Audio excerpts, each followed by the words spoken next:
Hi, this is Steve with Maximum Guitar Works, and I'm with Matt. Hi, Steve. Well, I was supposed to wait for you to jump in. Oh, yeah. And I'm Matt with Texas Toast Guitars. Yeah, and I came over to Texas Toast today to kind of get some help with the Tele project I've been working on for the student Telecaster build.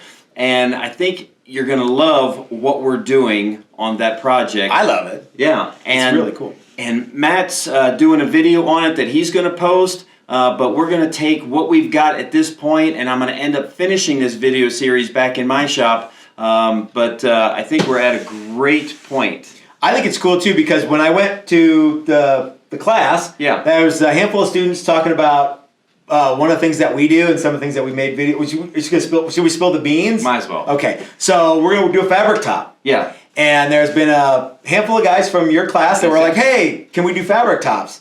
And I thought, well, that sounds fun. I want to help with that. So not because I'm the master at doing fabric tops, but I've done 2 or 3. Yeah. So well, you've done more than anyone else I know. Okay. But no, that's a great thing for this video for my students. If they have an interest in doing that, I'm basically getting help with Matt to figure out this process, which is pretty straightforward.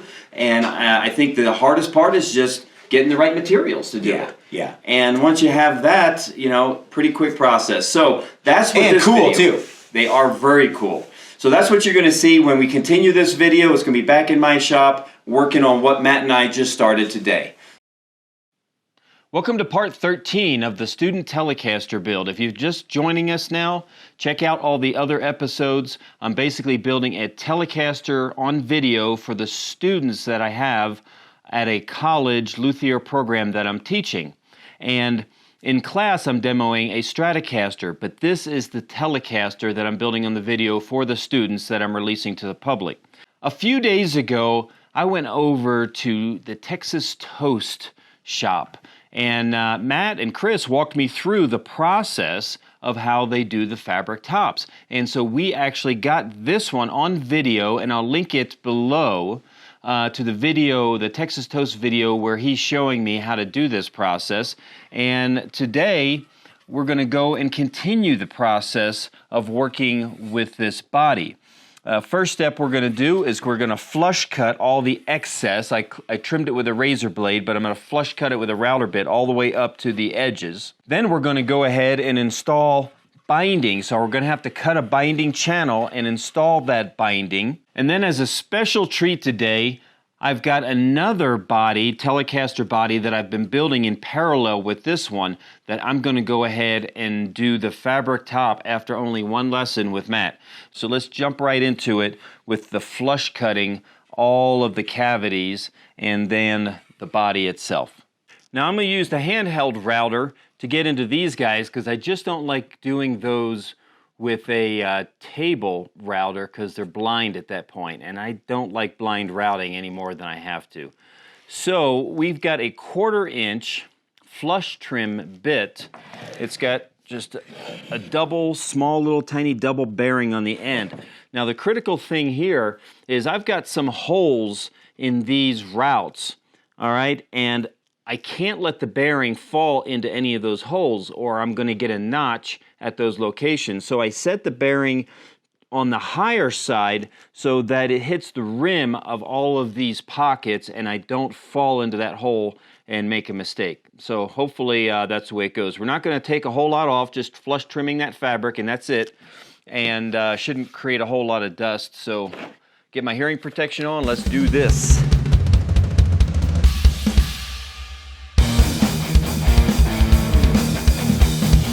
Now we've got those all flush trimmed, we've got to do the outside edges.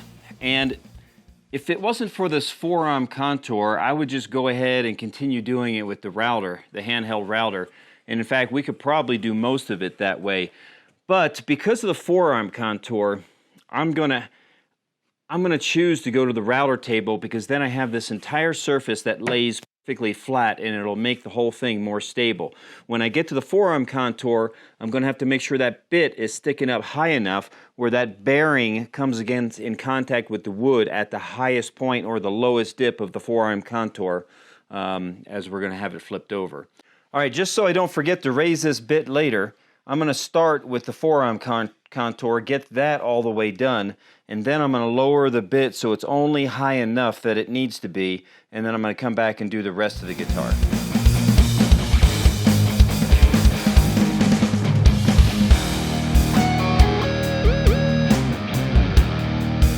Again, we have the same situation where if this was a perfectly flat top Tele, I could take a hand router or on the router table and I could cut my groove for the binding all the way around the edge. But because I have this forearm contour sloping off, the router isn't going to follow that down. If it tilts over, then it's going to follow it at an angle, which is not going to give us a perpendicular groove to the surface.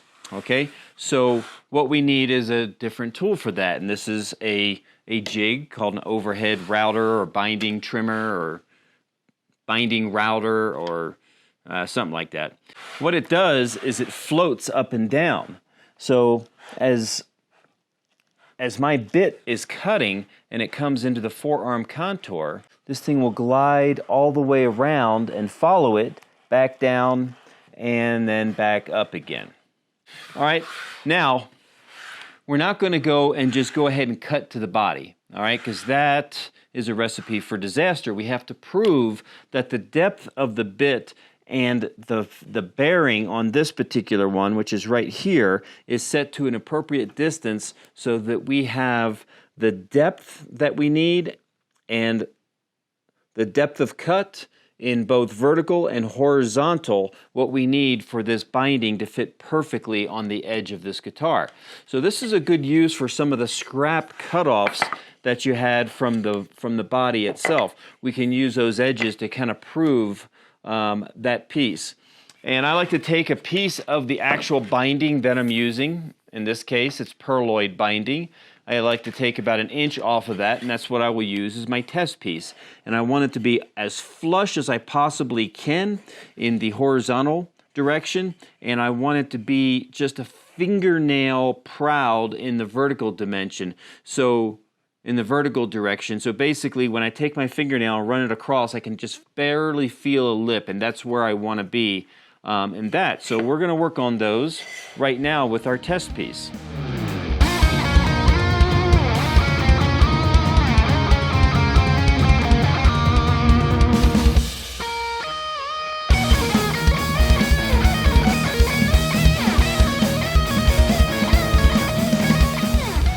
You're not going to believe this, but it is perfect on the first try.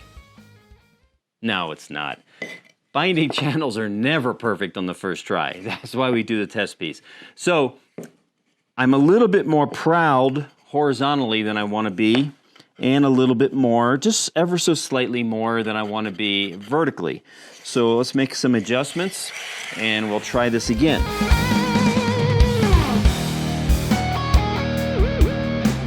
All right, took several test cuts,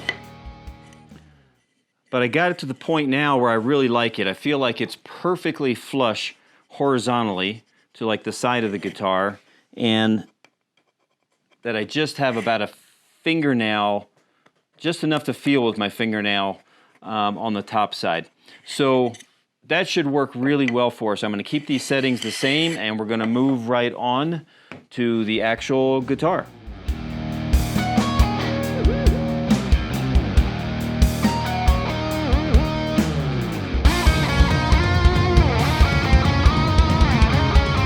The only issue that we have with that really nice overhead binding contraption is that it has a fairly large bearing. I forget, it's like 1.25 inches or something like that. So, therefore, it will not get into cutouts that are smaller radius than whatever, 5/8 of an inch radius. And this obviously is a lot less. That's probably 3/4 inch, that's probably 3/8 of an inch radius there.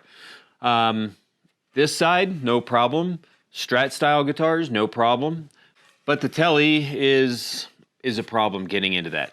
So I think I barely have enough clearance to get in there with a more traditional rabbiting type bit setup with a bearing and a cutter. And I did some test cuts and I've got it exactly where this one is. So I'm just going to go in and just notch this out. I think that we got it. Next step is to install the binding. Now I've got, when we talk about binding, the most common you're going to find nowadays is plastic binding, cream, white, black, tortoise. This is pearl. Now this is not plastic, this is something called cellulose. And this is an older product, and it's not as readily available nowadays because it is kind of a fire hazard, as it were. It does burn easily. So plastic is a lot more friendly for things like that. But there's some cool things that they can do with the cellulose binding, which is really nice. And this pearl is a very good-looking pearl, just not a print of pearl. It's a very good-looking pearl. So I like this, and this is going to go very well with the pearl pickguard that we have on here. So we need this. We need lots of tape. Okay, so I've got my tape dispenser. In fact, I'll move that to the right side here. Got that handy. And I've got two different types of tape on this roll. I've got a more paper type binding tape, and I've got this orange stuff that Stu Max sells. The difference is the orange has a little bit of flex to it, so I can kind of stretch, you know, that tape a little bit and get a little bit more grab and pull to that binding. The brown is stiffer, so I can actually apply more force without it stretching. So there's two different purposes, and most of the time I use the orange, but when I have a really tough area, I'll go to the brown stuff just to get a little extra tension on it. All right, the other thing that we need is this, a little bit of acetone. Now you've probably seen this trick before. It's not really a trick. Acetone dissolves plastic, and yes, it dissolves cellulose too. And so it will actually melt, soften the material, either plastic or cellulose, and it will then begin to kind of ooze into the wood fibers a little bit, and then it'll evaporate pretty quickly, and what you're left with is a pretty solid connection to the guitar wood channel. Binding channel. So it's a very good method. It's a lot less messy than other methods that where you would use glue or something like that. The other thing that I'm going to need for at least one area is a hair dryer. No, actually this is not a hair dryer. This is a heat gun. You catch your hair on fire. But for this same tight area that we have here, it is going to be really hard to bend to that radius. So, a little bit of heat helps it to bend. Now, I think I'm going to start with that troublesome area, because if I break it, then I can just move it down a little bit, because I've got plenty on here to make it, at least an extra inch or so. All right, so let's go ahead and do that. Let's pre-bend this guy, and I'm going to apply a little bit of heat, not super duper hot.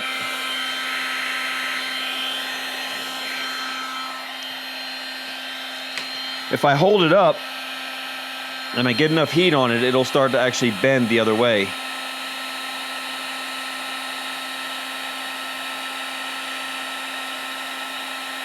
There it goes. I see it getting loose. So I'm going to put it in place, keep applying a little bit of heat, bend it,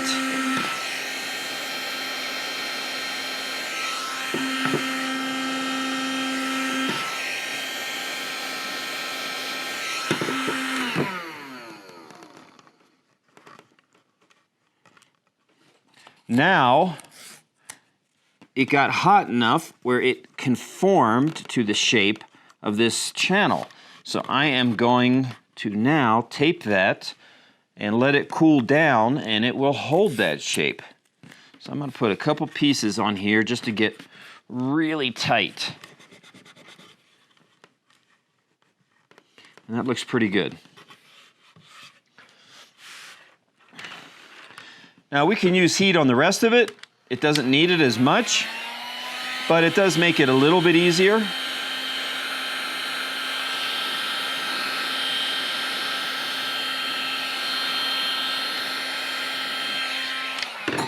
The problem is you don't want to overheat it. It becomes like Jello and it just deforms and it doesn't come back.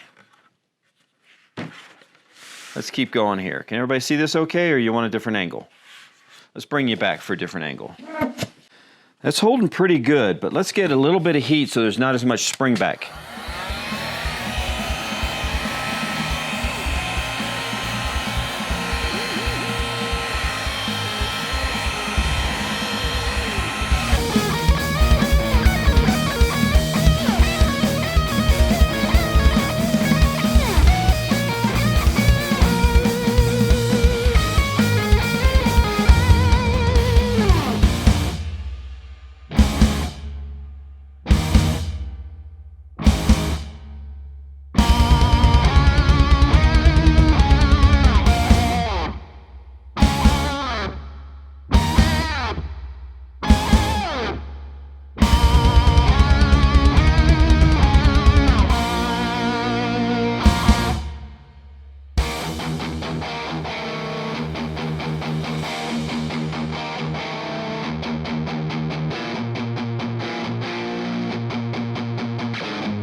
Okay, trim those up.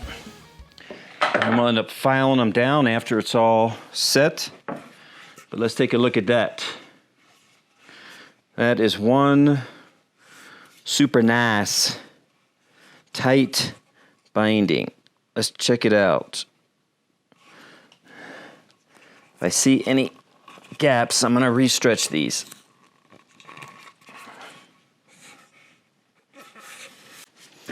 I'm pretty happy with all the tape and how tight that binding is all the way around. So what are we going to do now? That's when this comes in. This is kind of the cool thing about this. I'm just going to hit the areas that are exposed, and I'm going to put just a little bead around those edges.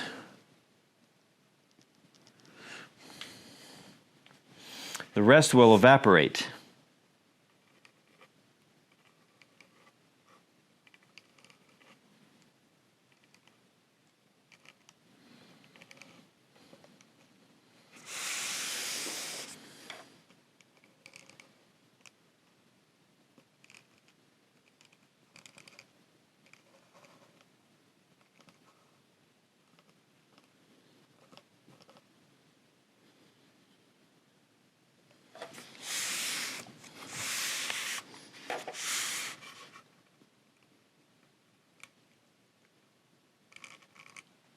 It does float a little bit under the tape.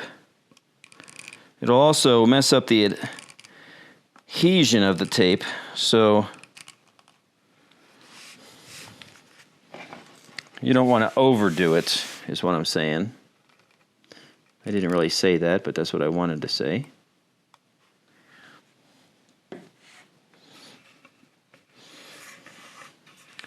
And that will be enough to solidify everything.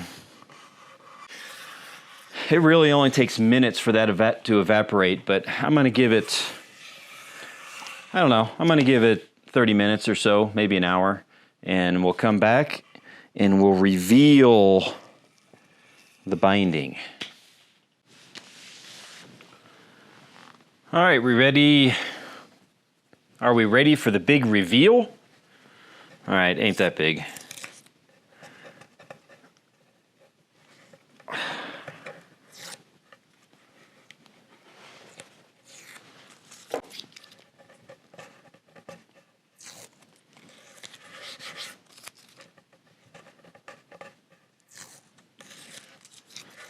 Feels very solid. Gave that about 30 minutes. Gave me enough time to work on something else. All right, let's speed this up. All I'm doing is removing tape.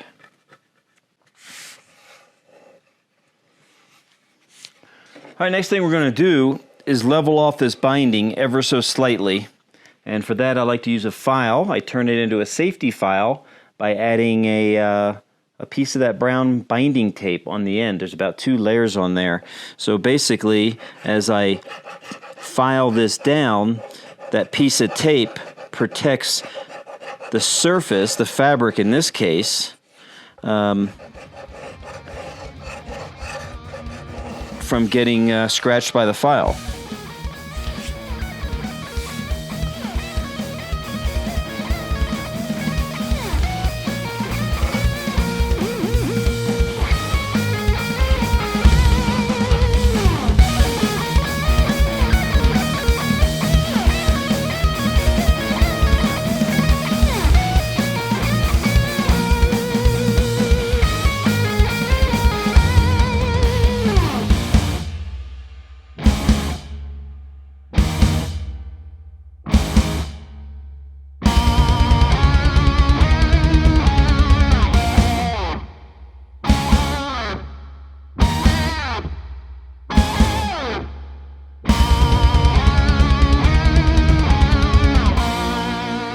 Binding's looking pretty good. The back of this guitar is going to get an opaque paint on it. So it's going to be dark. It's going to match some of the colors on the front. And I think it's going to be pretty cool.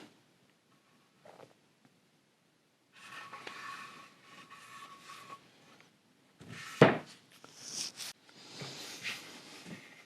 other thing I like to do is scrape this binding just to make sure it's nice and flush with the wood. And this one is really good. It is so close. It's not a whole lot to scrape here.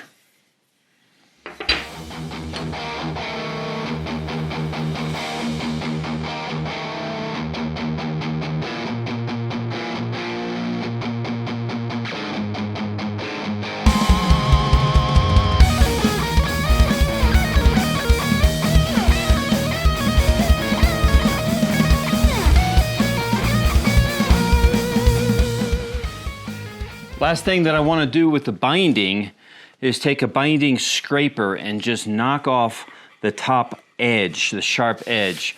2 reasons. One reason is it's more comfortable. Second reason is the finish will stick to a chamfered or rounded edge than it will a sharp edge. So I'll just simply take this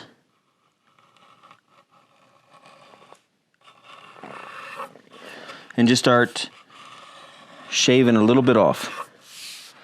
Now some people will use sandpaper to do this, and that will get the job done.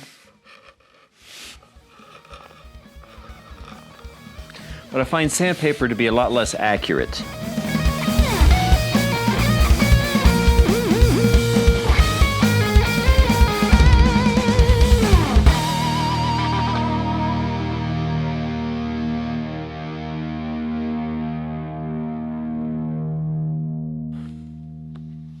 As far as this guitar goes, I'm going to mask off that neck pocket and then shoot 2 coats of Simtex sealer over the entire front and back of this guitar.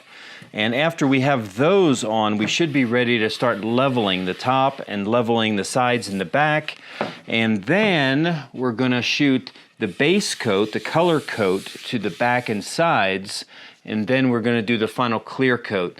Now, in this series, and in fact in my class, part of the curriculum is not the finishing process. I'm allowing time for my students to do the finishing, but I don't plan on going into great detail on finishing. Finishing is a huge subject of all the different types and techniques and guns, and it's just endless. And really an entire series needs to be devoted to that, which there's plenty of people out on YouTube that focus on the finishing side of things. But at the school, there's very specific finishing classes that they can take that takes an entire semester and goes through the finishing processes. And that really just touches on the finishing processes. So, but that's what I'm going to do between now and the next time you see me. Now, at the beginning of this episode, I talked about I was making another Tele body in parallel. And basically, this one is it. You've seen the neck. It's the neck with the bronze fret wire and the kind of greenish synthetic stones that we have in there. Maple, flat sawn maple neck. And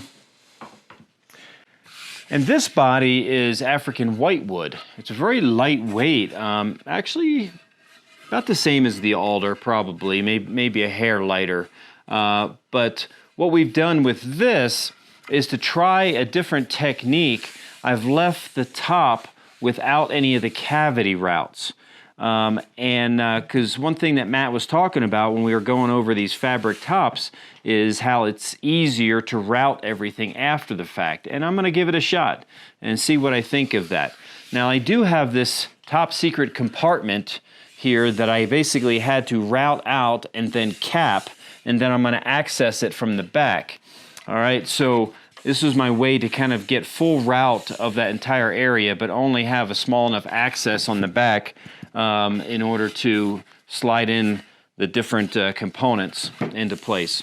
So let's go ahead and take a look at what we are going to do for this fabric top, and this then will conclude this episode as we basically glue down the fabric top and then apply the Simtech over top. All right, so we're set up and ready for this now. Now, I did route out the neck pocket only because I want that to be solid before I go any further, and it is. But I even left the outside perimeter of this unfinished. So after we get this top on, I'm going to do all of the routing from the pockets, the holes, the electronics cavity, the outside perimeter, and then I still have the belly cut that I'm going to do on the top of the backside too. Anyway, here is our fabric.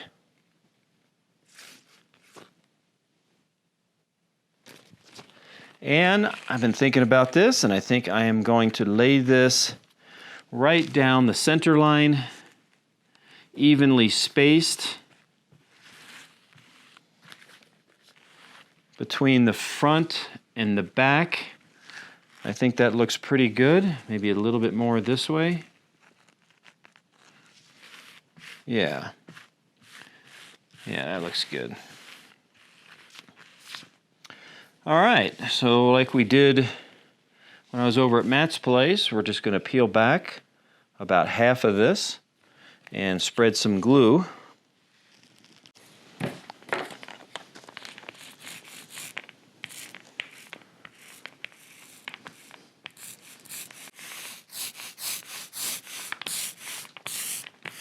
Make sure there's no dry spots. And now we are going to just put this other side back on.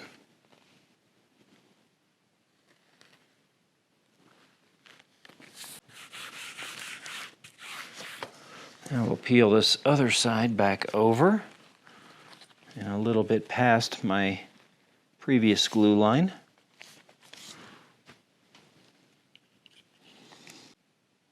I don't think I need as much glue on the second half since the roller is already saturated.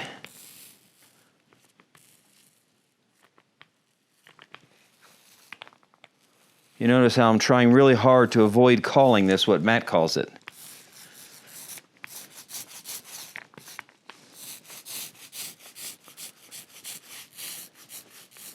The 4-inch high-density foam roller. Looks good. No dry spots. Not too thick. And we'll stretch this side back over.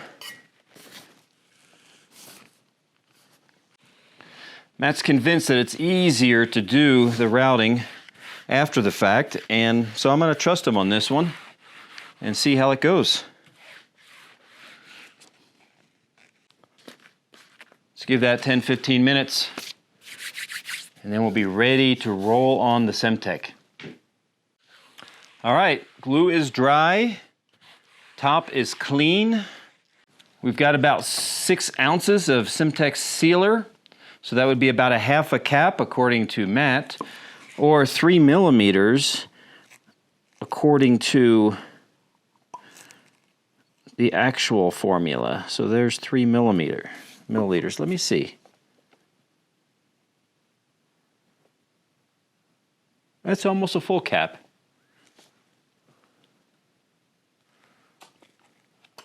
And that's based upon 2%. You can do anywhere from 1% to 2%.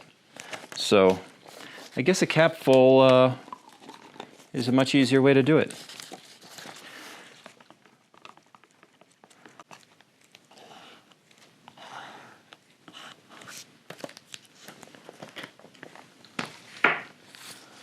I did trim up the excess with a razor blade.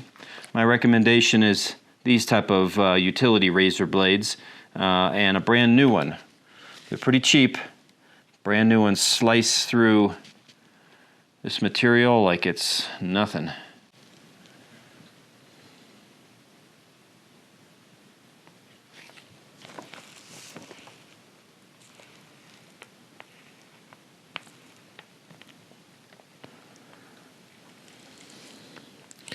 Let's get it to soak in here. See how much it'll absorb.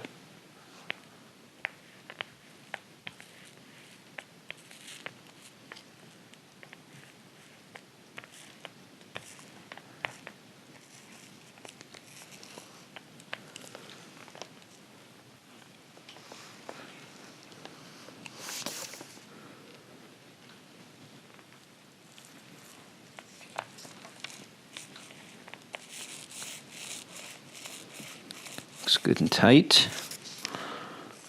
Let's get some of this around the edges.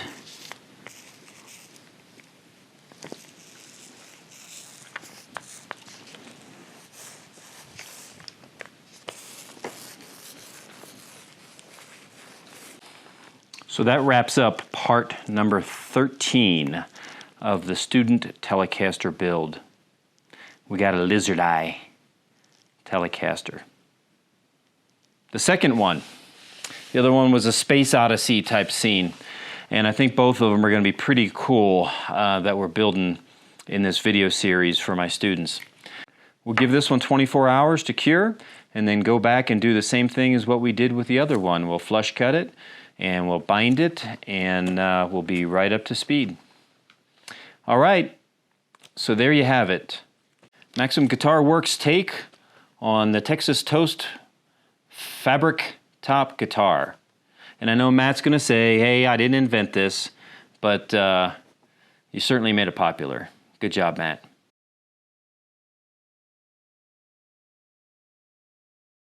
Remember, no matter what you do, start with excellence.